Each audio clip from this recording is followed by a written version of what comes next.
Good afternoon to all the NEET aspirants. This is your Prasanna Ma'am from NEET World. So yes, today we are going to begin with our NCERT 12 chapters. First, let us start with sexual reproduction in flowering plants. So today we are going to exercise all the NEET previous year questions from the chapter sexual reproduction in flowering plants. From this chapter, definitely in every NEET examination, angiosperm, the embryo sac is having what? Embryo sac is of what condition? 7-celled, 8-nucleated condition.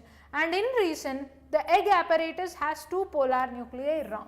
So if we have to consider the embryo sac, which is a female gametophyte in an angiosperm, here it has 3 haploid cells, those are antipodals at chelazial end and 2 synergids with filiform apparatus at micropylar end and an egg cell in close proximity with synergids. The egg cell along with synergids is called as what? Egg apparatus. Egg apparatus.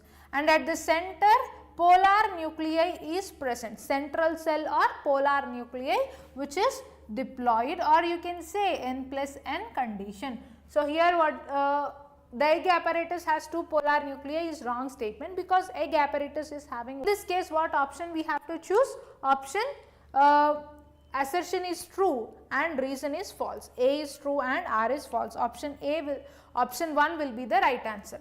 Next question you look into it.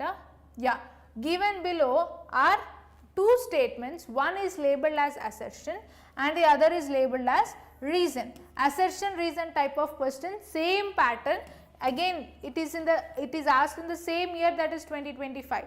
So look at it. Assertion, both wind and water pollinated flowers are not very colorful and do not produce nectar. Okay, both wind and water pollinated flowers are not very colorful and they do not produce nectar. Assertion is true only. And in reason, the flowers produce enormous amount of pollen grains in wind and water pollination. Yes, exactly.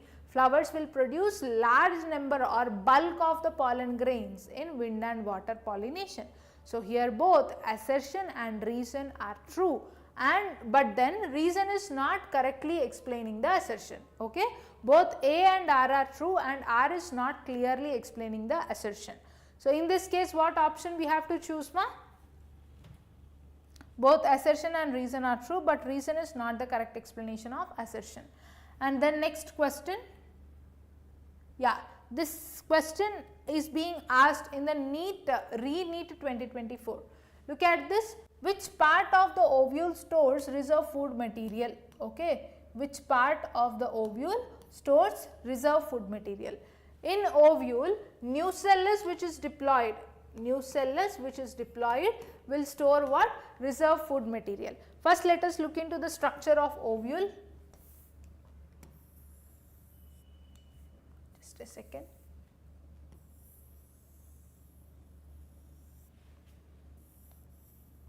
So ovule is covered by what? Integuments. Integuments can be unitegmic or bitegmic. And at the center you will be having embryo sac. Embryo sac is developed from one of the nucellus cell only. So at the center, complete inside the ovule, what is present? Nucellus is present. And these are what? Integuments. Integuments. And this is what, ma? Funicle, which is the stalk of the ovule. Okay, funicle is nothing but the stalk of the ovule. The stalk of the ovule and the body of the ovule are connected by a small connection called as hilum. Do remember, funicle, hilum, integuments, and inside the ovule what cells are present? Nucellus cells are present, which stores the reserve food material.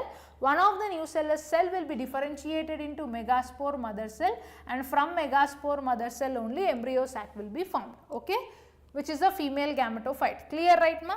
And you look at this question. Pollen grains remain preserved as fossils. Pollen grain remains preserved as fossils due to the presence of what? Due to the presence of the exine layer. Pollen grain has outer exine and inner intine. Outer exine and inner intine. Exine wall is made up of very thick composition, though that is what? Sporopollenin. Exine is made up of sporopollenin, which is very thick and tough. The sporopollenin will make the pollen grain survive in any unfavorable conditions, and this poropollenin composition in the exine will help the pollen grains to remain reserved or preserved as fossils. Okay, so here it is option 3. And then this question, identify the correct description about the given figure. First you see compact inflorescence showing complete autogamy. This is the compact inflorescence which is showing complete autogamy. Second statement you look into, wind pollinated plant. This structure is from where? Corn. Okay, corn tassels. This corn tassels, they are having well exposed pollen grains. Well exposed pollen grains, so that this pollen grains can be transmitted by wind pollination. So look at here carefully. This is not about autogamy. Wind pollinated plant inflorescence showing the flowers with well exposed stamens, true. This is not water pollinated, and nowhere it is related to clistogamous flower. So this diagram from this chapter, this diagram is what? Corn tassels, which has well exposed stamens, well exposed pollen grains, whose mode of pollination is what? Wind pollination. So in this case, what option we have to choose? Beta option 2 will be the right answer. Next, look at here. What is the function of tassels in corn cob? The function which is asked in the year 2023. Look at here, what is the function of tassels in the corn cob? The function of tassels in the corn cob is to disperse the pollen grain through what? Wind pollination. Is to disperse the pollen grains through wind pollination. Okay. Next, this question, identify the set of correct statements. Okay, identify the set of correct statements. 11th standard, all the questionnaire sessions are completed. Beta, you can go through the playlist of the 11th questionnaire sessions. Okay.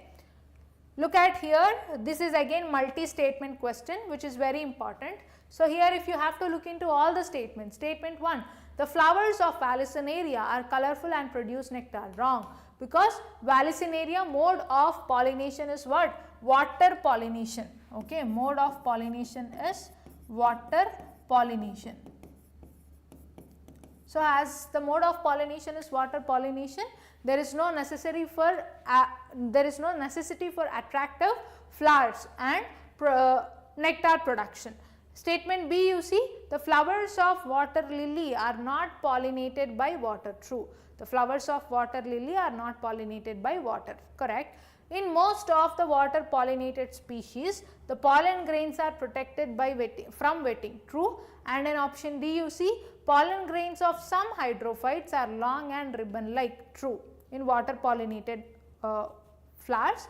In some hydrophytes, the pollen grains are carried passively inside the water. True. Okay, in some hydrophytes, the pollen grains are passively carried inside the water. So here what are the right set of statements, ma? B, C, D, E. These are the right statements. Only one incorrect statement is there over here, that is option A. So here in this case, what option we have to choose? Option 1 is the right answer. Next question. Large, colorful, fragrant flowers with nectar are seen in. Okay, large, colorful, fragrant flowers with nectar are seen in what? Insect pollinated plants, because only insect pollinated plants need that attraction for insects to pollinate, to land on the flower. Insects should be attracted by the flowers. So that is why only in the insect pollinated plants large, colorful, fragrant flowers will be there with the nectar production. Whereas bird pollinated, bat pollinated will be having foul smelled flowers. Wind pollination does not require any attractive or fragrant flowers or nectar production. Okay. So this is requirement only for the insect pollinated flowers. Next question you look into, ma? Yes. Again a multi-statement question only. So most of the questions coming from this chapter are assertion, reason and statement based or multi-statement questions only. So look at this, Identify the incorrect statement related to the pollination. Related to pollination, we have to identify incorrect statement. Incorrect statement. First option you see, pollination by wind is more common amongst the abiotic pollinations. True. Flowers produce foul odors to attract flies and beetles to get pollinated. Correct. Moths and butterflies are the most dominant pollinating agents among insects. Wrong. Moths and butterflies are not the dominant pollinating agents inside the amongst the insects. What are the most dominating beta amongst insects? Bees. Okay, bees are the most dominating pollinating agents. Option 4, if you see, pollination by water is quite rare in the flowering plants. True. Okay, mostly it is flowering plants pollination is by insects only, insect pollination or wind pollination, rarely it is through water. So here what is the incorrect statement, ma? Option 3 will be the right answer over here. Next question you look into, in angiosperms, the haploid, diploid, triploid structures in a fertilized embryo sac sequentially are. So here haploid structures include what? Antipodals or synergids. So all these are haploid only. Haploid only. Antipodals, synergids, all are haploid only. And diploid, synergids are haploid, so you cannot consider option 1. Zygote is diploid and antipodals are haploid again. Primary endosperm nucleus will be triploid, so you cannot consider 4th option also. Next it is triploid condition. Triploid condition is what? Primary endospermic nucleus which is triploid. So in the embryo sac, if you see, once let us recall the concept. At the chalazial end you have 3 antipodals at the chalazial end, 2 synergids with filiform apparatus and an egg cell which forms egg apparatus at the micropylar end, and at the center it has what? Polar nuclei. At the center polar nuclei is present.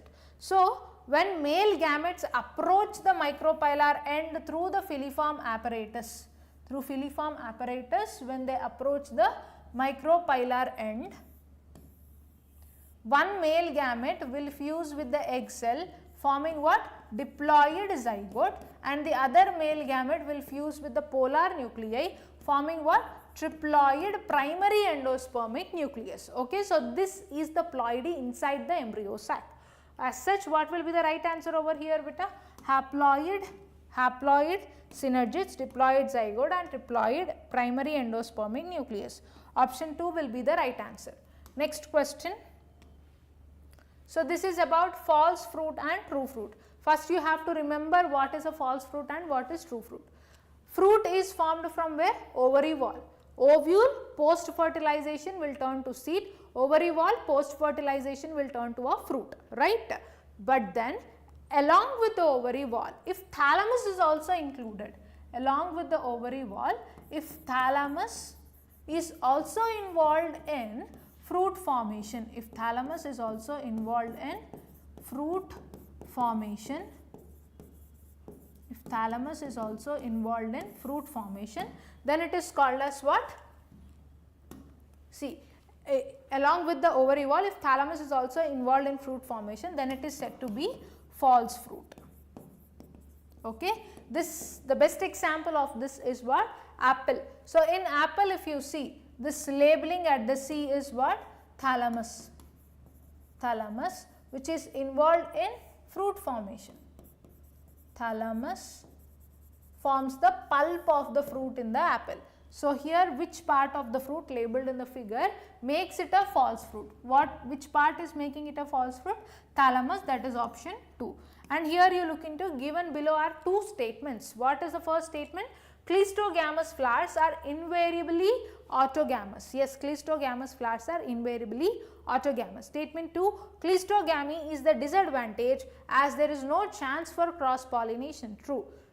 It is disadvantage because there is no possibility of cross pollination and there is no possibility of genetic variation. So in this case, what option you have to choose? Both statement 1 and statement 2 are correct, okay, which is option 4. Okay. Now next, the term used for transfer of pollen grains from anthers of one plant to stigma of different plant, which during pollination brings genetically different types of pollen grains to stigma. So here once you have to recall the concept of autogamy, geitonogamy and xenogamy. What is autogamy? When you are learning autogamy, you should have clear idea on cleistogamous and chasmogamous flower. Okay, first is what? Autogamy. So autogamy, here if you take, cleistogamous flowers are closed flowers which conducts only bud pollination. Chasmogamous flowers are bisexual flowers, but these flowers are open. Bisexual flowers with androecium and gynoecium, these are open, where the pollen grain of the same flower can fertilize the embryo, can fertilize the egg of the same flower, or pollen grain of the flower will fertilize the egg of the different flower in the same plant. So that is what is autogamy. Autogamy is nothing but if the pollen grain from single flower is fertilizing the egg of the same flower, then it is autogamy. Geitonogamy, pollen grain of one flower pollinating or fertilizing the egg of different flower in the same plant, that is geitonogamy. Third is xenogamy. Xenogamy is what mentioned in this question, wherein pollen grain of one flower will fertilize the egg of the other flower in different plant, which aids in the genetic variation. So here what will be the right answer beta? Option C, that is xenogamy. Xenogamy is the right answer. Okay, xenogamy is the right answer. Then look at this question. A typical angiosperm embryo sac at maturity. At maturity, angiosperm embryo sac will have what? 7-celled 8-nucleated condition. Okay, 7-celled 8-nucleated condition.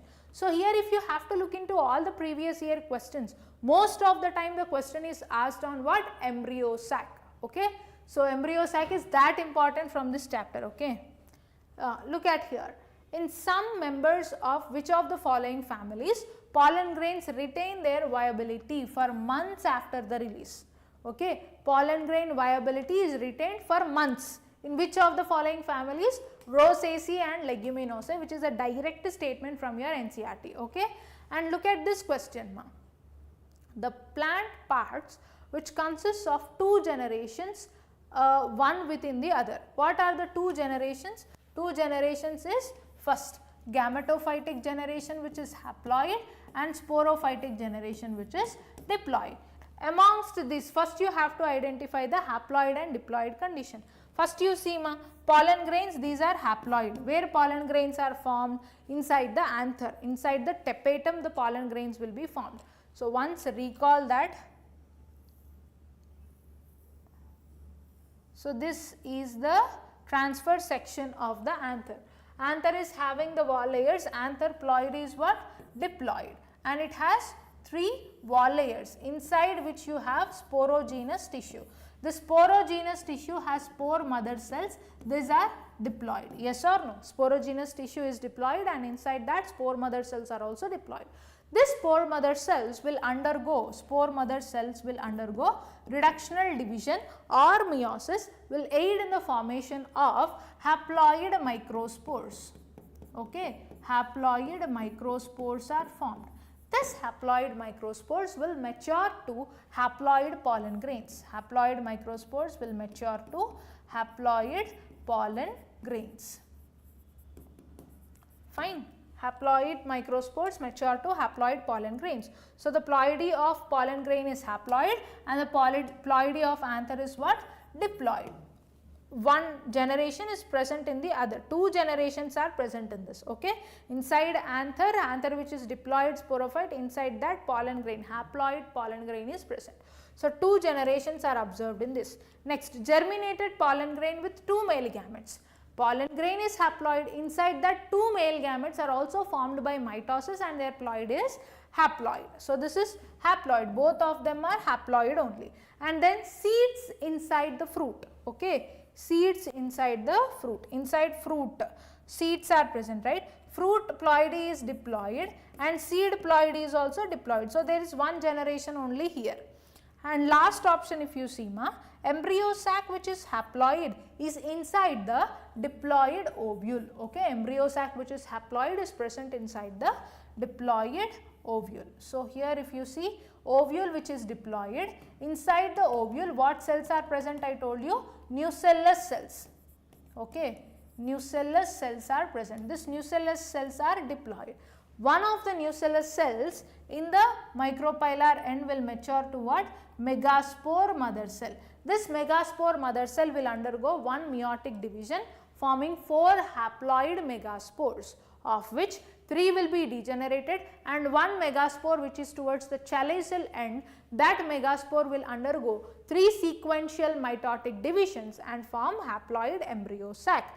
As such, embryo sac which is haploid, okay, embryo sac which is haploid is present inside the diploid ovule. So here can you see the 2 generations ma?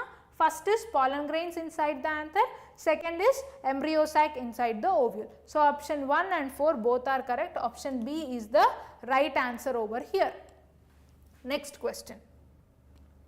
Yeah, ma'am, please explain megaspore embryo sac differentiation, antipodal chalazial. I am confused in female megaspore. Okay Amrit, listen carefully ma.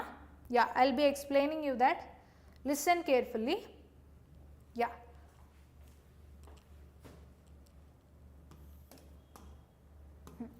Listen beta. So here ovule is diploid, right? Ovule with integuments. Ovule is diploid. And inside ovule what cells are present is nucellus cells are present.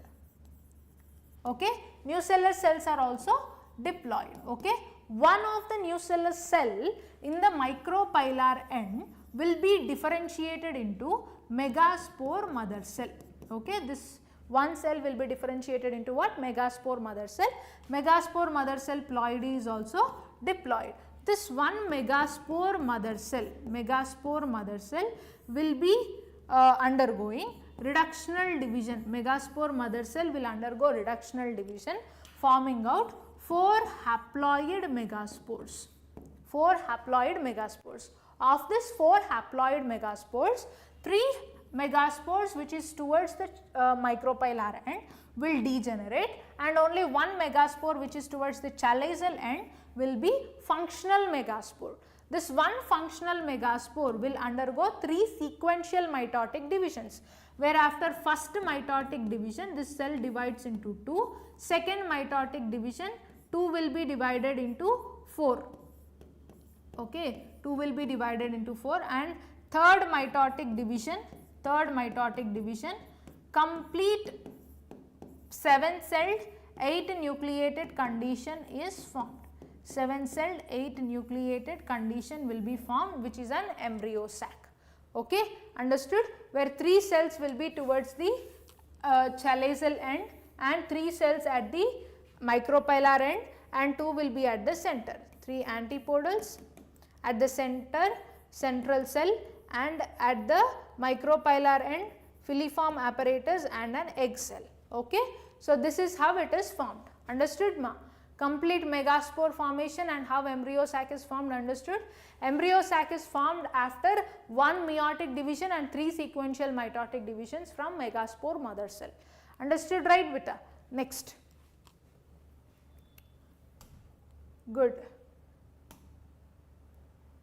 Yeah, this question is clear to you now. The body of the ovule fused within the funicle. So this question asked in the year 2020 NEET. The body of the ovule fused within the funicle. Body of the ovule is fused within the funicle. Just a second. Body of the ovule is fused within the funicle by what? Small scar, that is hilum. How it is fused? The stalk of the ovule, that is funicle, is connected to the body of the ovule by what? Hilum. Okay, which is option C. And then next question. Good. The water hyacinth and water lily pollination takes place by what? In water hyacinth and water lily pollination takes place by wind. okay, it is by insects or wind. Here this pollination is not by water, because flowers are exposed to the atmosphere, they are not present inside the water. Flowers are exposed to the atmosphere where the pollination can be insects or wind. Remember that, this is the major example where you have to remember. Water hyacinth, water lily, whose mode of pollination is insects or wind. And then last question of today's session. Last question of today's session. What is the fate of male gametes discharged in the synergids? Okay, what is the fate of male gametes discharged in the synergids? As we have discussed, one male gamete will fuse with egg, forming a diploid zygote, and one male gamete will fuse with polar nuclei which is diploid, forming what?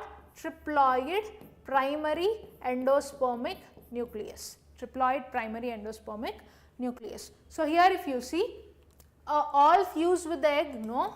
One fuses with the egg and the other fuses with the synergid nucleus? No. One fuses with the egg and the other fuses with the central cell nuclei. Correct. One fuses with egg and the other degenerates in the synergid? Wrong. So one male gamete will fuse with the egg and the other male gamete will fuse with what? Central cell nuclei, which is option C. So with this we have exercised the complete set of questionnaire from this chapter, sexual reproduction of flowering plants, from the year 2025 to 2019. So based on this questionnaire analysis, what is identified? That most of the questions from this chapter are on the pattern of statement based, multi-statement based, assertion reason questions or diagram based questions are asked from this chapter. With this analysis, I will be framing out the advanced questionnaire session, advanced questionnaire set, where we will be exercising that on the tomorrow's session or tomorrow's class. Okay? So that's all for today and thank you.